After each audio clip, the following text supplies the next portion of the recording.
Bueno,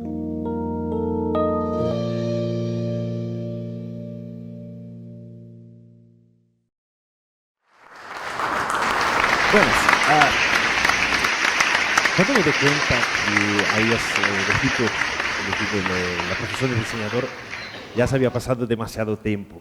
Bueno, había ya hablado con mis padres, había hablado con mi hermano, porque creo que no hay chicos que con 13 años hablan con sus padres y dicen, bueno, quiero ser diseñador o designer. En Italia con 13 años tú tienes que elegir básicamente si tú quieres hacer un curso de clásico, de enseñanza clásica, de enseñanza científica o de enseñanza técnico-profesional. Yo me planteé algo de muy claro, que era quedarme con mis amigos. Quedarme con mis amigos con 13 años. Y hablé entonces con mis padres diciendo, papá, mamá, me voy para allá. No me ha ido muy bien el primer año. No le he pasado. Entonces mi padre me pasé con un poco conseguí pasar digamos, de años solamente con un poco de ayuda por un profesor particular. Pero ese profesor particular ha dicho para mi padre, mira, tus hijos tienen bastante problema con el tema del aprendizaje. Básicamente ha dicho que era un poco burrito. Está bien. Mi padre ha dicho, güey, ¿por qué no te haces la misma carrera de tu hermano mayor? Él es artista, él estudia arte. Y digo, con 13 años está bien, tiene el pelo largo, puede hacer lo que quiere, es artista. Entonces me fui para allá y comencé a estudiar artes. Me ha ido muy bien, el arte me ayudó mucho, porque la verdad, empecé a entender el valor del arte, la libertad de la cultura. Y la libertad también, entonces estudié música, estudié diversas cosas. Comencé a estudiar y comencé a entender que lo que tú quieras es diferente respecto de la realidad. De una cierta forma tú necesitas se acostumbrar y modificar. Esa ha sido la primera enseñanza que he tenido con el diseño. Porque por un lado, tú imaginas, sueñas, y con el otro tienes que diseñar, tienes que sintetizar en un producto, en una idea.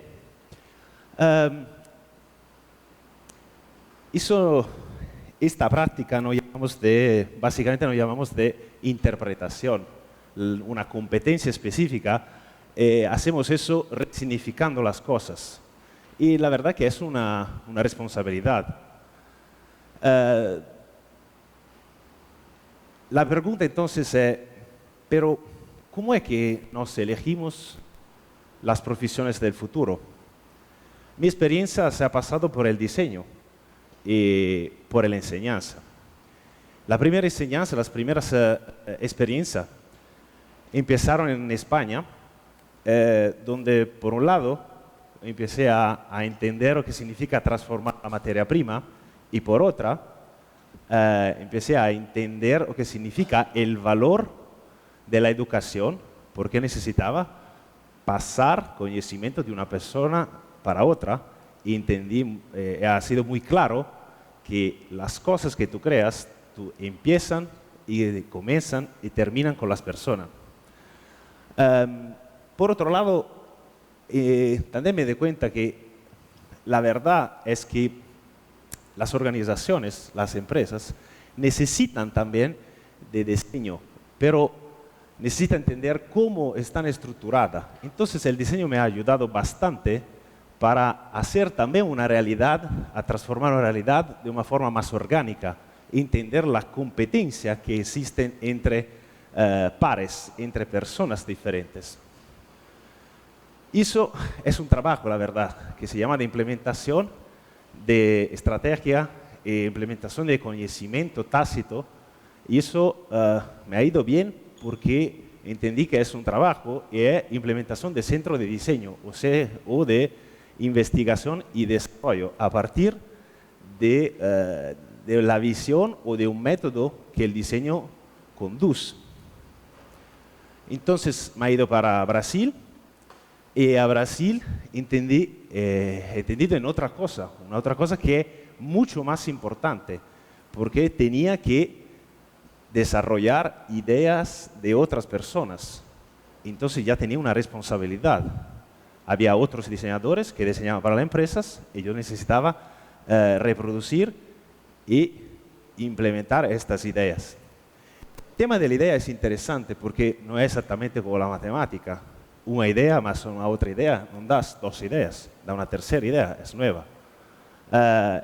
Y eso es lo que me ha transformado y me ha dado una otra posibilidad para viajar hasta China, para ver si también China, esta forma de hacer las cosas también funcionaba. Y allí he visto que, la verdad, me sentí un poco un gigante en medio de los chinos. Pero eso ha sido fácil. Esa fue la parte más fácil. Hay un economista, un premio Nobel de Economía que se llama Herbert Simon. Este premio Nobel dice que la ciencia del proyecto básicamente transforma situaciones existentes en situaciones preferidas. Entonces, quien que trabaja con proyecto es una persona que transforma esa idea y sobre todo transforma para hacer cosas nuevas. Yo digo que para mis alumnos, cuando hablo con ellos, digo que si tú quieres ser diseñador, un día una empresa va a te contratar, pero está claro que esa empresa no va a te contratar para hacer cosas viejas. Obvio que va a te contratar para hacer cosas nuevas. Entonces, eres tú que va a tener que crear tendencia, eres tú que va a tener que entender aquellas que son preguntas latentes de las personas o de un contexto. Entonces, hacer diseño básicamente es una actividad de cultura que a través de prácticas que son originales y contextos singulares en el sentido de culturas, empresas o necesidades singulares, transforma algo que es existente en algo que es preferido. Esa actuación es importante para entender, porque es una actuación que es precisa e inclusiva y no podemos pensar de hacer diseño de una forma similar y exclusiva. Eso para mí es el desafío del futuro de los diseñadores y de las personas que trabajan y que piensan en el futuro.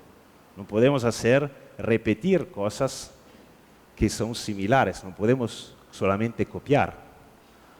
Entonces, yo he entendido que puedo aprender haciendo y cuando me quedé aquí en Zamorano digo, bueno, estoy en casa.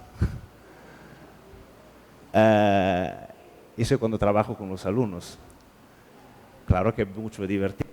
Pero en la universidad, en los últimos años, nos hemos planteado y tenemos una serie de paradigmas que necesitamos romper.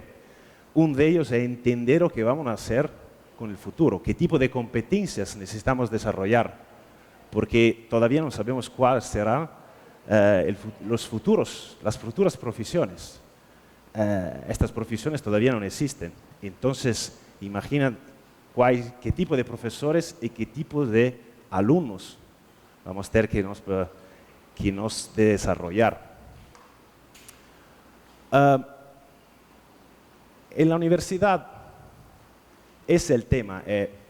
Antes de todo, ¿cuál es la visión de futuro sobre enseñanza superior? Es una universidad de base jesuita, con más de 500 años de experiencia en el área de enseñanza, y se queda en el estado más al sur de Brasil, cerca de Porto Alegre, y con casi 30.000 alumnos. Entonces, cualquier tipo de estrategia debe ser muy bien pensada, y la verdad que a 10 años se trabaja en este sentido. ¿Por qué? Porque esa es la realidad de los espacios de la sala de aula. Es lineal, el profesor se queda enfrente, está en un podio, él es detentor del conocimiento, y las cosas están modificando muy rápidamente. No siempre los profesores consiguen quedarse en línea con los tiempos, con las mudanzas, con las modificaciones del y con los desafíos. Entonces, ¿cómo acompañar la evolución de la práctica pedagógica de la enseñanza contemporánea? ¿Cómo responder al potencial de conocimiento e ideas dentro de sala de aula? Ese ha sido básicamente los desafíos y la pregunta de base para entender que necesitamos pasar de metodologías que son activas a dejar metodologías pasivas y pasar a tener metodologías que son activas en sala de aula, donde la sala de aula es hecha para ayudar el método de enseñanza y no el contrario. Ese es el resultado. Entonces hemos comenzado a trabajar a través de workshop con oficinas de trabajo para entender cuál es el tipo de alumno que tenemos y por qué él está mucho más conectado de todos nosotros. Trabajamos con profesores del ensino primario, del ensino fundamental, que no pertenecen al ensino superior y comenzamos a nos preguntar cuáles deben ser los desafíos. En la universidad tenemos un grupo que se llama NIPES, el Núcleo de Innovación de Prácticas Pedagógicas, porque construimos un campus nuevo que es precioso, pero dentro de él necesitábamos producir una innovación radical. Entonces construimos y proyectamos mesas que son flexibles, todo se mueve, todas las paredes no existen, se pueden abrir, puede ser una sala de aula para 20 alumnos o para 200 alumnos. Y la cosa más interesante es que todas las paredes se pueden escribir, que es una cosa que normalmente los niños se dicen no escriben la pared. Todo se puede configurar para el respeto del proceso pedagógico de enseñanza. Entonces, eso da una libertad y una nueva forma, una forma totalmente diferente de pensar en la enseñanza. Es mucho más divertida, se plantea eso a partir del facto que el profesor es un mediador de conocimiento y no es el detentor, a partir que todo se practica donde los alumnos tienen que desarrollar competencias que son críticas y tienes que refletir sobre sus propias ideas. Entonces es un proceso que para nosotros ha sido muy eficiente y la verdad que eso es un proyecto que es piloto a respecto de toda la universidad, porque eso es el campus menor de la universidad.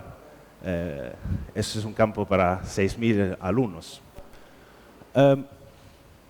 Entonces el resultado es una sala de aula donde los alumnos están con ganas, tienen ganas de entrar, es divertido, pero en el sentido serio del juego, y vamos a hablar un poco más sobre el juego, donde son los alumnos que se plantean y discuten los temas y las oportunidades de pensar en el futuro. Y como Bruno Munari, que es un diseñador italiano que trabajó mucho con educación, él dice que no es el sujeto que hace la obra de arte, sino cómo el sujeto es tratado.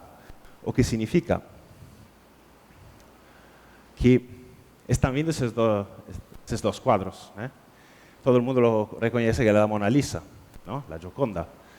Los dos son auténticos por el tiempo, en el sentido que los dos son pintados en la oficina de Leonardo, solo que uno se llama copia y el otro es de Leonardo. ¿Cuál es el sentido? Que no es porque la Mona Lisa se llama Mona Lisa que necesariamente vamos a hacer una obra de arte. Depende de cómo tratamos el sujeto, depende de cómo se tratan los alumnos, depende de cómo tratamos la universidad, depende de cómo tratamos las ideas. Entonces, ¿cómo están diseñando tus pensamientos? Gracias.